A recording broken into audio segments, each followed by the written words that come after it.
দর্শকের কাছে মাছ পাচ্ছি বেটা। হ্যালো এভরিওয়ান, আসসালামু আলাইকুম। তো আপনারা সবাই জানেন আমি কিছুদিন ধরে অশ্লীল ভিডিও দিতাছি, তো এর জন্য আমি ক্ষমা প্রার্থী। তো আমি এটা মন মানসিকতা ভাবে আমি বলতাছি, এই ভিডিওটা আমি করি নাই, নিজ ইচ্ছাই করি নাই, এবং করছি মানে আমি করছি অন্যজনের কি নিয়ে করছি আর কি, পরামর্শ নিয়ে। তো সবার কাছে আমি মাপ চাইতাছি। এই যে দেখতে পাচ্ছেন আমি বাজাতে হাটি গরুর 10 লিটার দুধ দিয়ে আইছি, যাতে ভিডিওটা না করু লাগে।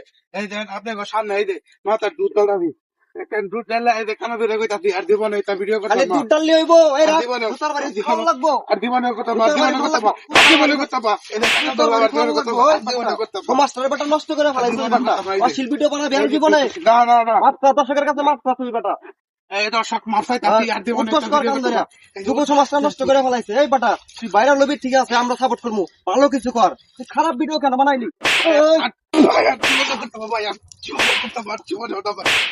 দর্শকের কাছে মাছ চা সব এখনই। আজকের থেকে দর্শক ভালো ভিডিও বানাইবো, ওইগুলো সব বাদ দিয়ে দিচ্ছে। সবাই তারে ক্ষমা করে দিয়েন, ভালো ভালো কমেন্ট করেন। এতদিন যা করছেন আর দিওয়ানে তো মাপ ভিডিও পাইছে, করতাম, মাপ সবাই চাইতাছি। ক্ষমা করে দিয়েন।